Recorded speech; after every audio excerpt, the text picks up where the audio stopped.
சொப்னாவும் வாசுவும் வீட்டுக்கு வெளியில பேட்மிண்டன் விளையாடிட்டு இருந்தாங்க. வாசு, எனக்கு டயர்ட் ஆயிடுச்சு. இதுக்கு மேல என்னால விளையாடவே முடியாது. இவ்ளோ சீக்கிரமா டயர்ட் ஆயிட்டியா? நீ என்ன ஜெயிக்க போறதா சொல்லிட்டு இருந்த? ஆமா சொன்னேன்.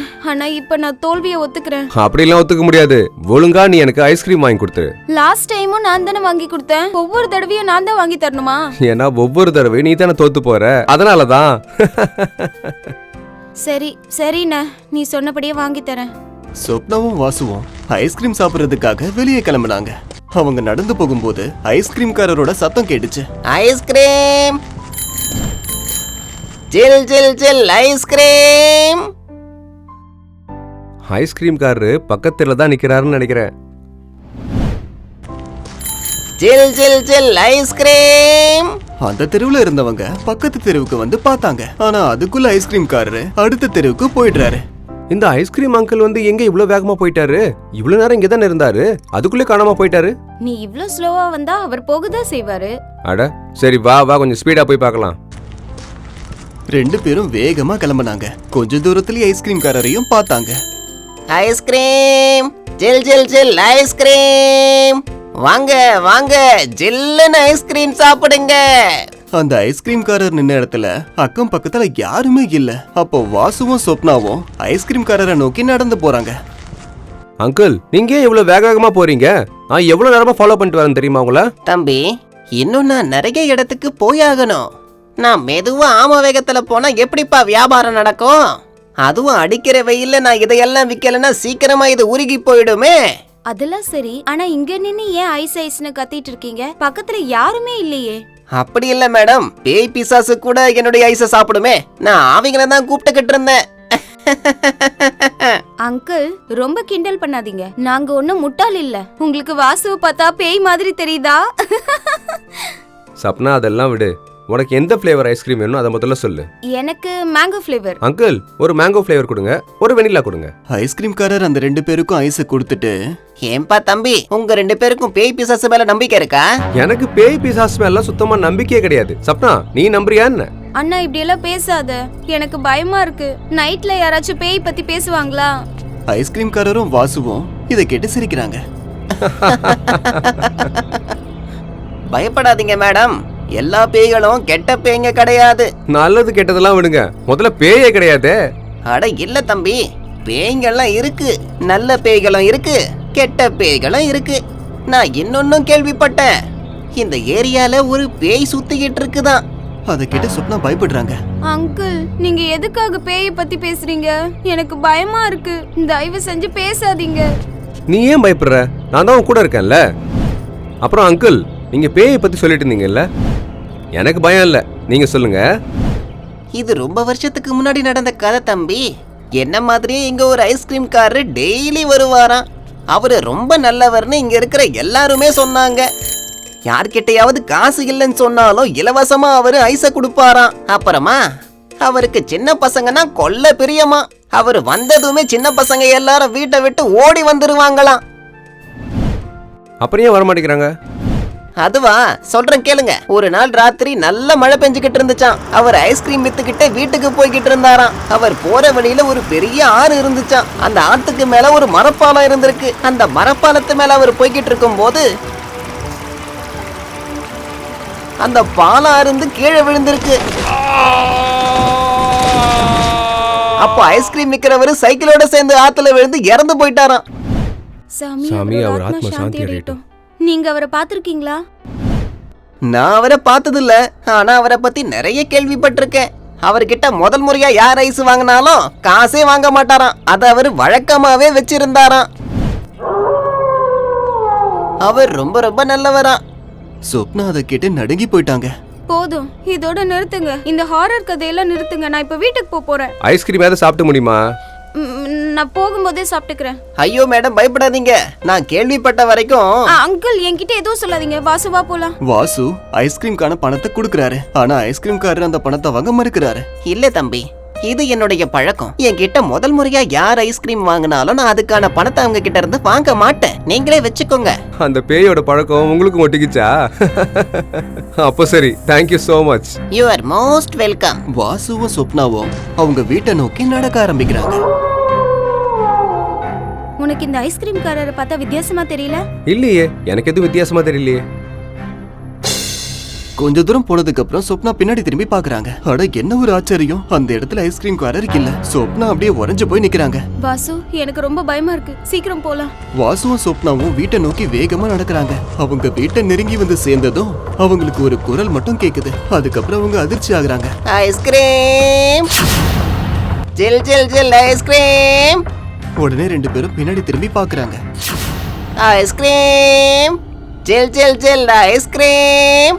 வாங்க வாங்க, ஜிலு ஜிலுன்னு ஐஸ்கிரீம் சாப்பிடுங்க. ரெண்டு பேரும் நல்லா பயந்து போயிடுறாங்க.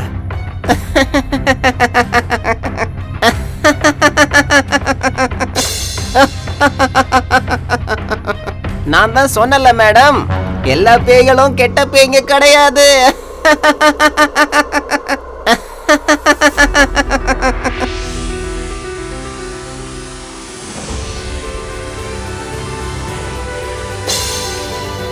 வாசுவும் சொப்னாவும் அப்படியே உறைஞ்சு போய் பாத்துக்கிட்டு இருக்காங்க. ராத்திரி 12 மணி இருக்கும். ரீமா நல்லா அசந்து தனியா தூங்கிக்கிட்டு இருந்தா. திடீர்னு ரூமோட கதவுகள், ஜன்னல் கதவுகள் எல்லாமே காத்துல வேகமா படபடன்னு அடிக்க ஆரம்பிச்சது.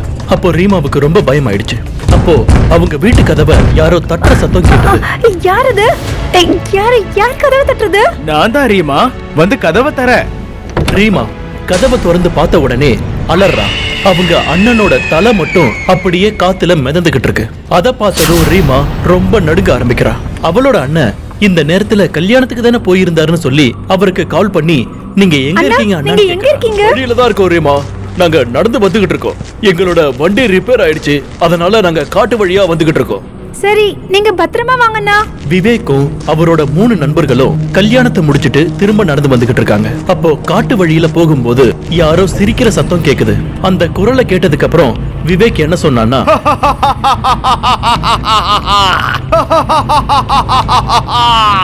அடேங்கப்பா, என்னடா இது, இங்க ஒரு பார்ட்டி நடக்குது, வாங்கப்பா நாமளும் போய் பார்த்து நல்லா என்ஜாய் பண்ணலாம். சரிப்பா, சீக்கிரமா வா, நம்ம கிளம்பலாம். அந்த 4 பேரும் சிரிப்பு சத்தத்தை கேட்டுட்டு அந்த வழியே பின்தொடர்ந்து போயிட்டு இருக்காங்க. 4 பேரும் ஒரு மரத்துக்கு பின்னாடி ஒளிஞ்சுக்கிட்டு அங்க நடக்கிறத பாக்குறாங்க. அத பார்த்து ரொம்ப அதிர்ச்சி அடைஞ்சு போறாங்க. என்ன தம்பி, நாம இங்க வந்து மாட்டிக்கிட்டோம்? இங்க வந்து மாட்டிக்கிட்டோமே, பூதம் இங்க ரத்த வெள்ளத்துல எல்லாம் குளிச்சுக்கிட்டு இருக்கு. இதெல்லாம் எப்படிப்பா முடியுது? ஐயோ, அங்க பாருங்க, அந்த பூதங்க மனுஷங்களை அடிச்சு சாப்பிட்டுட்டு இருக்கு. வாங்க நாம எல்லாரும் இங்க இருந்து உடனே போயிடலாம். அப்போ பூதத்தோட தலைவன் அந்த 4 பேரும் அங்க இருக்கிறத பாக்குறான். அந்த 4 பேரும் ஓட ஆரம்பிச்ச உடனே பூதம் அங்க இருந்து பறந்து வந்து விவேக்கோட கழுத்துல உட்கார்ந்துக்குது. எங்க ஓட பாக்குறீங்க நீங்க எல்லாம்? உங்களால இங்க இருந்து உயிரோட தப்பிச்சு போகவே முடியாது. உங்க எல்லாரையும் அடிச்சு போட்டுட்டு அந்த ரத்தத்துல நல்லா நான் குளிச்சு இன்னும் சந்தோஷமா இருப்பேன். பூதத்தோட தலைவன் விவேக் கழுத்துல உட்கார்ந்து இருக்கிறத பார்த்து அந்த 3 பேருக்கும் காலெல்லாம் அப்படியே நடுங்க ஆரம்பிச்சிருச்சு. உடனே அங்க இருந்து தப்பிக்கணும்னு முடிவெடுத்து அந்த இடத்தை விட்டு 3 பேரும் ஓட ஆரம்பிச்சாங்க. ஓடி ஓடி ஒரு வழியா அவங்க கிராமத்துக்கு வந்தாங்க. அட என்னப்பா, நாம நம்ம விவேக்க போய் காப்பாத்தி ஆகணும். அட என்னப்பா, அந்த பூதத்துக்கிட்ட நம்ம எப்படி மோதி அவனை காப்பாத்துறது? என்னப்பா இது, நாம விவேக்க தனியா விட்டுட்டு வந்துட்டோமே, நமக்கு தான் அங்க போறதுக்கான ஐடியாவே இல்லையே. ஆமாப்பா, அவன் தங்கச்சி அவன் எங்கன்னு கேட்டா நாம என்ன பதில் சொல்றது? என்ன நடந்துச்சோ அதத்தான் சொல்லணும், வேற என்ன பண்றது? இந்த இடத்துல அந்த பூத தலைவன் விவேக்க தூக்கிக்கிட்டு அவங்களோட இடத்துக்கு கூட்டிக்கிட்டு போகுது. பூதத்துக்கிட்ட போய் என்ன சொல்லுச்சுன்னா, இவனையும் புடிங்க, கொண்டாடுங்க. வாவ், தலைவருக்கு ஜெய். இதுக்கு மேல இந்த பார்ட்டி இன்னமும் ரொம்ப அற்புதமாக போகுது. பூதம் விவேக்க மரத்துல தலைகீழ கட்டி வைக்குது. ரத்த வெள்ளத்துக்கு மேல தலைகீழ தொங்க விடுது. அப்படி பண்ணிட்டு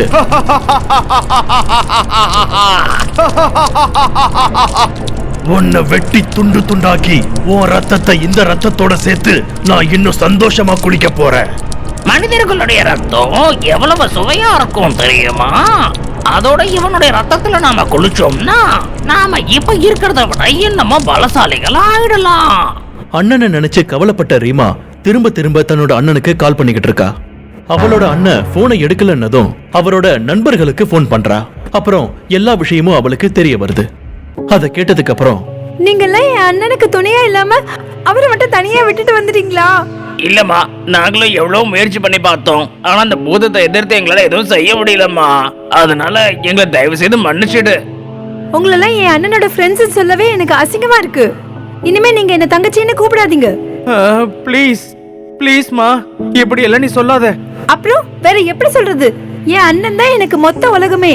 அவர் இறந்து போகிறதுக்கு முழு காரணமே நீங்க எல்லாரும் தான். இத சொல்லிட்டு ரீமா போனை கோவமா வச்சிடுறா. ரீமா இப்படி கோவமா பேசினதை கேட்டதுக்கு அப்புறம் அந்த 3 நண்பர்களும் அடுத்த நாளே அந்த காட்டுக்குள்ள போய் விவேக்க காப்பாத்தலான்னு முடிவு பண்றாங்க.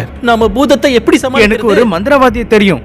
அவன் பூதத்துக்கிட்ட இருந்து தப்பிக்க தாயத்து பண்ணி கொடுப்பான். அப்படின்னா சரி, வாங்க நாளைக்கு அந்த மந்திரவாதியை போய் பார்க்கலாம். அடுத்த நாளே அந்த 3 பேரும் ஒரு மந்திரவாதியை பார்க்க போறாங்க. அவர்கிட்ட ஒரு தாயத்தை வாங்கிக்கிட்டு அந்த காட்டு பக்கம் போறாங்க. அப்போ மேகம் சூழ்ந்து இருட்டாகி நல்ல மழை பெய்ய ஆரம்பிக்குது. அப்போ 3 பேரும் ஓடி போகும்போது தருணோட பாக்கெட்ல இருந்து தாயத்து விழுந்துருது. அத அவரு கவனிக்கவே இல்லை. நாம கிட்டத்தட்ட அந்த ரத்த வெள்ளத்துக்கிட்டயே போயிட்டோம்னு நினைக்கிறேன். ஆமா, இன்னும் கொஞ்சம் தூரம் போனோம்னா அந்த பூதம் இருக்க இடம் வந்துடும். அந்த 3 நண்பர்களும் காட்டை சென்று அடையறதுக்கு சாயந்தரம் ஆயிடுச்சு. அவங்க 3 பேரும் காட்டுக்குள்ள போக போக நேரம் கடந்து மெல்ல இருள் சூழ ஆரம்பிக்குது. 3 பேரும் காட்டுக்குள்ள போய்கிட்டே இருக்காங்க. அப்போ திடீர்னு பூத தலைவன் அவங்க முன்னாடி வந்து நிக்கிறான். அத பார்த்த உடனே அவங்க 3 பேரும் பயந்து போறாங்க. தருண், சீக்கிரமா அந்த தாயத்தை எடு. ஆமா தருண், இல்லனா இது நம்மள அடிச்சு போட்டுரும். தருண் தன்னோட பாக்கெட்டை செக் பண்ணி பார்க்கறான். அந்த தாயத்தை அவனுக்கு கிடைக்கல. பயந்து போய் அவன் தன்னோட எல்லா பாக்கெட்ஸையும் செக் பண்றான். ஆனா அவனுக்கு தாயத்து கிடைக்கவே இல்லை. அச்சோ, அந்த தாயத்தை காணோம்பா. வர வழியில இருட்டுல வந்து விழுந்துருச்சுன்னு நினைக்கிறேன். இதை கேட்டதுக்கு அப்புறமா தருணோட நண்பர்கள் எல்லாரும் ரொம்ப கவலை அடையறாங்க. அதுக்கப்புறமா அந்த பூத தலைவன் ரொம்ப வேகமா சிரிக்க ஆரம்பிக்கிறான். அத பார்த்து அந்த 3 பேரும் அங்கிருந்து ஓட ஆரம்பிக்கிறாங்க. தருணும் வேகமா ஓட ஆரம்பிக்கிறான். அப்போ அவனோட கால் ஒரு இடத்துல மாட்டிக்குது. தருண், சீக்கிரமா வா, இல்லனா அந்த பூதம் உன்னையும் வந்து தூக்கிட்டு போயிடும். அச்சோ, என்னுடைய கால் இந்த இடத்துல நல்லா மாட்டிக்கிச்சு. நான் எப்படி ஓடுவேன்? சீக்கிரமா காலை எடுறா, எடுத்துட்டு வேகமா ஓடிவா, இல்லனா நாங்க போய்கிட்டே இருப்போம், இல்லனா அது நம்மளையும் அடிச்சு போட்டுரும். அப்போ அந்த பூத தலைவன் தருணோட தோல் மேலையும் ஏறி உட்கார்ந்துக்குது. அவன் கழுத்தை அமுக்கி விடுது. தருணுக்கு ரொம்ப பயம் வந்துருது. அப்ப அந்த பூத தலைவன் தருணை தூக்கிக்கிட்டு அதோட இடத்துக்கு எடுத்துட்டு போகுது. அப்புறம் அவனை அந்த பூதத்துக்கிட்ட கொடுக்குது. சர்தார், உண்மையை சொல்ல போனா நீங்க ரொம்ப அசத்திட்டீங்க. தினமும் இந்த மாதிரி யாராவது ஒருத்தரை நீங்க கூட்டிட்டு வந்துடுறீங்க. அப்பதான் இந்த மாதிரி ரத்த வெள்ளத்துல ஸ்விம்மிங் பூல் பார்ட்டி பண்ண முடியுது. அப்புறம் அந்த 2 பேரும் கிராமத்துக்கு போய் கிராமத்துல இருக்கிற ஊர் மக்கள் கிட்ட எல்லா விஷயத்தையும் சொல்றாங்க. இந்த விஷயம் கிராமம் முழுக்க பரவிடுது. அந்த காட்டுக்குள்ள மனிதர்களை வெட்டி ரத்தத்தாலே நீச்சல் கொலை செஞ்சு பூதங்கள் எல்லாம் வாழ்ந்துகிட்டு இருக்கு. அதனால யாரும் ராத்திரியில அந்த பக்கமே போகாதீங்க. யார் போனாலும் அவங்கள அந்த பூதம் சாப்பிட்டுடும். சரி, ஆனா இனி தண்ணிக்கு நம்ம எங்க போறது? அப்படின்னா நம்ம ஊர் மக்கள் எல்லாம் ஒண்ணு சேர்ந்து தண்ணிக்காக கிணறு தான் வெட்டி ஆகணும். இந்த விஷயம் ரீமாவுக்கும் தெரிய வருது. அப்போ அவ ஒரு முடிவுக்கு வர்றா. நான் இப்ப போய் எங்க அண்ணனையும் தருணையும் போய் காப்பாத்தி கூட்டிட்டு வர போறேன். அடுத்த நாளே மந்திரவாதிய தான் கூடவே அழைச்சுக்கிட்டு போய் காட்டுக்குள்ள பூதங்கள் வாழற இடத்துக்கு ரீமா போறா. சாமி, நம்ம அந்த பூதங்கள் இருக்கிற இடத்துக்கு வந்துட்டோம். நீங்க தான் சாமி ஏதாவது பண்ணணும். சரிம்மா, இப்ப நான் இந்த கதையை முடிச்சுடுறேன். தன்னோட மந்திர சக்தியால ஓமகுண்டம் வளர்த்து எலுமிச்சப்பழம் வச்சு மிகவும் சக்தி வாய்ந்த மந்திரத்தை அந்த சுவாமி உச்சரிக்கிறாரு. அப்போ அந்த பூத தலைவனும் அங்க வர்றான். ஆஹா, தினமும் மனிதர்கள் அவங்களாவே இந்த காட்டுக்குள்ள வந்து எங்களுக்கு விருந்து வைங்கன்னு சொல்லி கேக்குறாங்களே, தானாவே வந்து அவங்களே என்கிட்ட மாட்டிக்கிறாங்க. அவங்களோட சுவையான ரத்தத்தை நான் குடிக்க போறேன். எங்க அண்ணனுங்களை விட்டுரு, இல்லனா உங்க எல்லாரையும் நாங்க அழிச்சிடுவோம். நீ எங்களை பயமுறுத்துறியா? இப்போ நீ தான் சாக போற. அப்புறம் உங்க ரத்தத்திலையும் நாங்க கொண்டாடுவோம். அப்போ அந்த மந்திரவாதி தன்னோட மந்திரத்தை உபயோகிக்க ஆரம்பிக்கிறாரு. அந்த பூதம் மேல தன்னோட மந்திரத்தை பிரயோகிக்கிறாரு. உடனே பூதத்துக்கு வலிக்க ஆரம்பிக்குது. அந்த பூதம் கத்திக்கிட்டே என்ன சொல்லுச்சுன்னா, மந்திரவாதி, ஒன்னா உயிரோட விட மாட்டேன். இந்த வார்த்தையை சொல்லி அது எல்லா பூதத்தையும் கூட்டிட்டு வருது. என்னுடைய பூதங்களே, இங்க வாங்க, சீக்கிரம் வாங்க. இதை கேட்டதும் எல்லா பூதங்களும் வானத்திலிருந்து பறந்து வருதுங்க. என்ன தலைவரே நீங்க தினமும் எங்களுக்கு மனிதர்களை கொண்டு வந்து தரீங்க? ஆனா முதல்ல இந்த மந்திரவாதியோட கதையை முடிங்க. நீங்க கவலையப்படாதீங்க தலைவரே, இப்பவே இந்த மந்திரவாதி கதையை நான் முடிச்சிடுறேன். அந்த பூதங்கள் எல்லாம் ஒண்ணு சேர்ந்து மந்திரவாதியோட பூஜையை கெடுக்கணும்னு பாக்குறாங்க. ஆனா அது அவங்களால முடியல. அதுக்கப்புறம் அந்த மந்திரவாதி தன்னோட பூஜையை முடிச்சிட்டு அவங்க மேல அந்த மந்திரத்தை பிரயோகிச்சு அந்த பூதங்களை அழிக்கிறாங்க.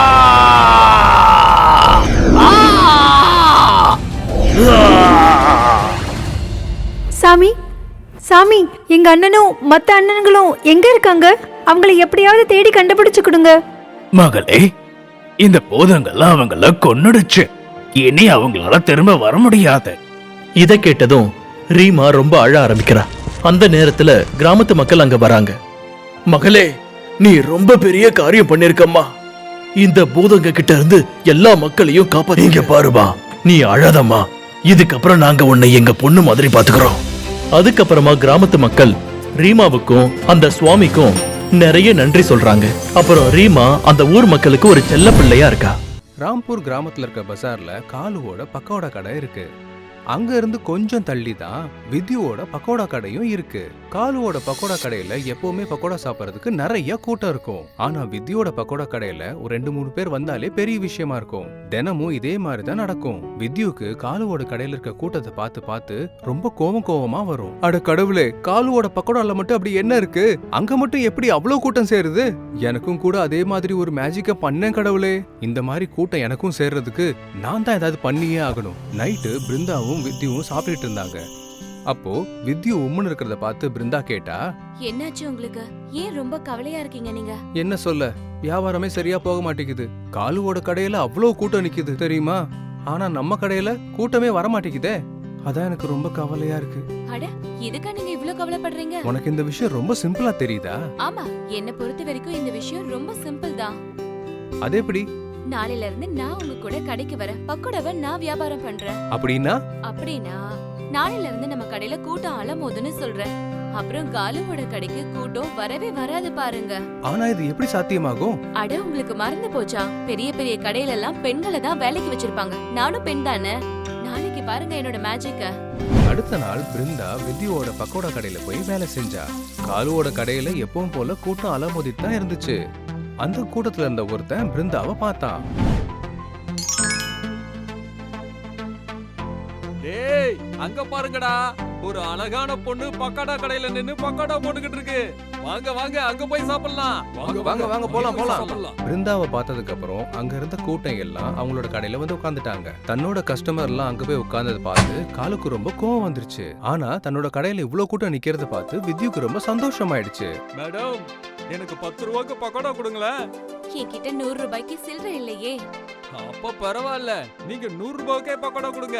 கொஞ்ச நேரத்திலேயே வித்யுவோட கடையில இருந்த எல்லா பக்கோடாவும் காலியா போயிடுச்சு. இன்னைக்கு வியாபாரம் ரொம்ப அமோகமா போச்சு. ஆனா அதை பார்த்த காலுக்கு ரொம்ப கோவம் வந்துருச்சு. அடுத்த நாள் பிருந்தா வித்யுவோட பக்கோடா கடையில பக்கோடா போட வந்தா. அவளை பார்த்த உடனே கூட்டம் எல்லாம் அலமோத ஆரம்பிச்சிருச்சு. அங்க கூட்டம் சேர்ந்துருச்சு. மேடம், நீங்க இந்த ஏரியாவுக்கு புதுசா வந்திருக்கீங்களா? இதுக்கு முன்னாடி உங்களை நான் இங்க பார்த்ததே கிடையாதே. சரி, சொல்லுங்க, உங்களுக்கு எவ்வளவு பக்கோடா வேணும்? மேடம், உங்க இஷ்டம் போல உங்களுக்கு எவ்வளவு கொடுக்கணுமோ அவ்வளவு கொடுங்க. ஆனா தினம் கடைக்கு வருவீங்கல்ல நீங்க? ஆமா, நான் தினமும் வருவேன். ஆனா நீங்களும் டெய்லியும் கடைக்கு வரணும், சரியா? கொஞ்ச நாள்லயே காலுவோட கஸ்டமர்ஸ் எல்லாருமே வித்யுவோட கடைக்கு போக ஆரம்பிச்சிட்டாங்க. இத பார்த்து காலுவுக்கு ரொம்பவும் பொறாமை ஆயிடுச்சு. அவனை ஒரு வழி பண்ணியாகணும், இல்லன்னா ஏன் பொழப்பு கெட்டு போயிரும் போல இருக்க. அந்நேரம் பார்த்து காலுவோட பக்கோடா கடைக்கு டோலா, ஜும்மு ரவுடி பசங்க வந்தாங்க. வாங்க வாங்க டோலா அண்ணன், வாங்க வாங்க ஜிம்மு அண்ணன், என்ன பக்கோடா சாப்பிடுறீங்களா? எவ்வளவு வேணும்? சரிப்பா, 2 பிளேட் சுட சுட பக்கோடா கொடு. இதோ இப்போ உடனே கொடுக்குறேன்.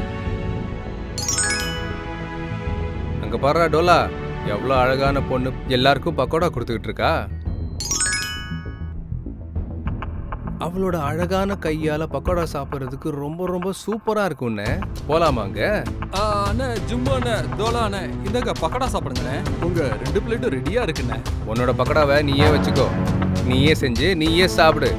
அழகான பொண்ணு கையால நாங்க சுட சுட பக்கோடா சாப்பிட போறோம்டா. நீயும் வேலையை பாரு. ஏங்க, நீங்க மார்க்கெட்டுக்கு போய் பொருள் எல்லாம் வாங்கிட்டு வந்துடுறீங்களா? கண்டிப்பாம்மா.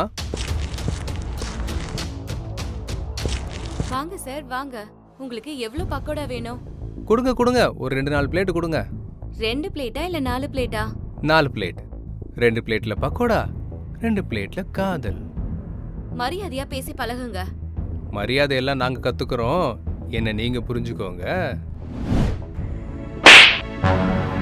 என்னையே அரைஞ்சு கீழே தள்ளிட்டல்ல, உனக்கு பாடம் புகட்டாம விட மாட்டேன். நான் என்ன பண்றேன்னு பாரு. பிருந்தா கிட்ட பிரச்சனை பண்ணதுக்கு அப்புறம் அந்த 2 ரவுடி பசங்களான தும்மும் ஜோலாவும் போயிட்டாங்க.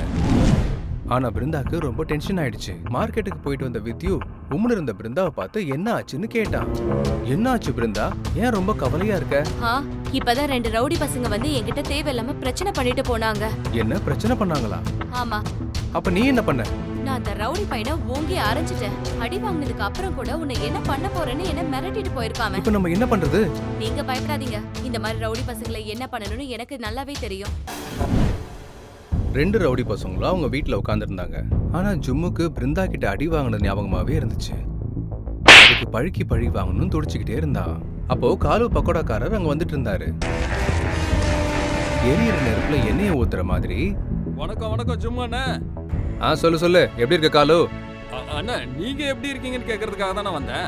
அன்னைக்கு அந்த சம்பவத்துக்கு அப்புறம் நீங்க மார்க்கெட் பக்கம் பக்கோடா சாப்பிட வரவே இல்லையாண்ணே. வளரத நிறுத்து, முதல்ல எதுக்கு நீ வந்தன்னு தெளிவா சொல்லு. நீங்க ஸ்ட்ரெயிட்டா பாயிண்ட்டுக்கே வந்துட்டீங்கண்ணே. எதிரிக்கு எதிரி நண்பண்ணே. யாரு உங்களை ஓங்கி அரைஞ்சாங்களோ அவங்க என்னோட வியாபாரத்தையும் கெடுத்துட்டாங்கண்ணே.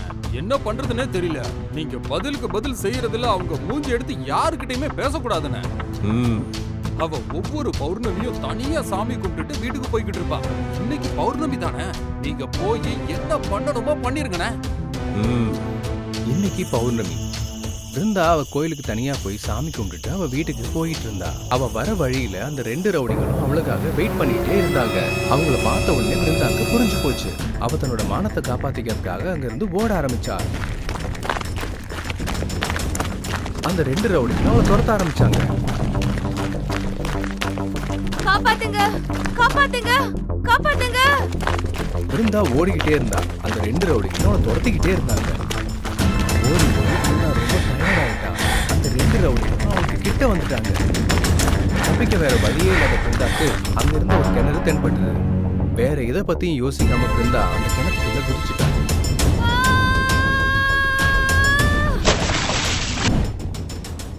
என்கிட்ட பிரச்சனை பண்ணா அவங்களுக்கு நிலைமைதான். டோலா, அந்த பொண்ணு அந்த வீட்டுக்கு போற வரைக்கும் அவங்க வீட்டில் இருக்கவங்க எல்லாரும் தேடிட்டே இருப்பாங்க இல்லடா. அவ உடம்பு கிணத்துல இருந்து கிடைச்சதுக்கு அப்புறம் கிராமத்துல இருக்கவங்க எல்லாம் இஷ்டம் போல பேச ஆரம்பிச்சிருவாங்க. ஆமா, அவங்க யாருக்கும் தெரிய போறது இல்ல அவ செத்து போறதுக்கு காரணம் நம்ம தான்ன்றது. டோலா, என்ன ஆகுது என்ன ஆகுது இங்க? எனக்கு ஒண்ணுமே புரிய மாட்டேங்குது. யாரு? உங்களோட சாவு.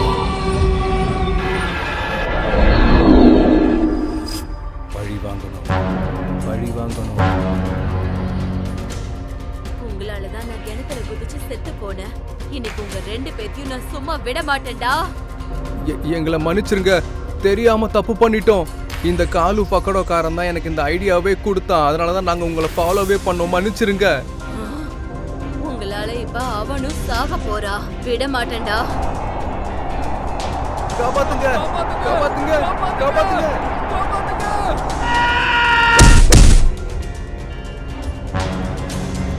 காலு பக்கோடாக்காரா, இப்ப உன்னோட டர்ன்.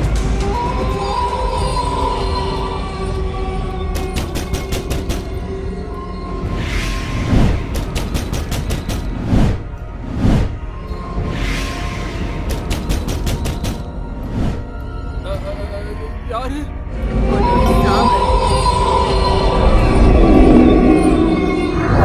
ஞாபகம் இருக்கா? நான் தான் பிருந்தா, பக்கோடாக்காரனோட பொண்டாட்டி. உன்னாலதான் நான் செத்து போனேன். என்னால நீ செத்து போனியா? எனக்கு ஒண்ணும் புரியலையே. சாகிறதுக்கு முன்னாடி அவங்க 2 பேரும் உண்மையை சொல்லிட்டாங்க. அப்ப அவங்க 2 பேரும்? ஆமா, அவங்க செத்துட்டாங்க. அவங்க 2 பேரையும் இப்பதான் நான் கொன்னுட்டு வரேன்.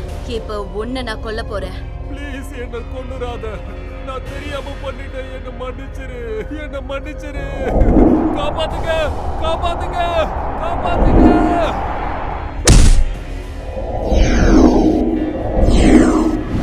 ஒரே நிமிஷம் நிமிஷம் மோகினி, நீங்க பேசினது எல்லாம் நான் கேட்டேன். உங்களுக்கு ரொம்ப ரொம்ப அநியாயம் நடந்திருக்கு. ஆமா, அதனால இவனை நான் இப்ப கொன்னே ஆகணும். நீங்க எங்க அப்பாவை கொன்னுட்டீங்கன்னா அதே அநியாயம் எங்களுக்கும் தானே நடக்கும். தயவு செஞ்சு எங்க அப்பாவை விட்டுருங்க. நான் பண்றதால உனக்கு எப்படி அநியாயம் நடக்கும்? நீங்க எங்க அப்பாவை கொலை பண்ணிட்டீங்கன்னா எங்களுக்குன்னு யாருமே இல்லாம நாங்க அனாதை ஆயிடுவோம்ல. ப்ளீஸ் எங்க அப்பாவை எதுவும் பண்ணிடாதீங்க. எங்க அப்பாவை விட்டுருங்க ப்ளீஸ். குழந்தை, நான் உன்னை அனாதையாக்க விரும்பல. அதனால இந்த பாவிய நான் இப்படியே விட்டுட்டு போறேன். ஆனா ஒரு கண்டிஷன். நீங்க என்ன சொன்னாலும் நான் அதை கேக்குறேன். சரி, நாளைக்கு காலையில அந்த கிணத்துக்கிட்ட என் புருஷனை கூட்டிட்டு வரணும். அந்த கிணத்துக்குள்ள இருக்க என் பொணத்தை எடுத்து தீக்கு இரையாக்கணும். அப்பதான் என்னோட ஆன்மா மோட்சத்தை அடையும். புரியுதா? அந்த பணத்துக்கு கொல்லி வச்சா மட்டும்தான் பிருந்தாவோட ஆத்மா சாந்தி அடையும். நான் போறேன்.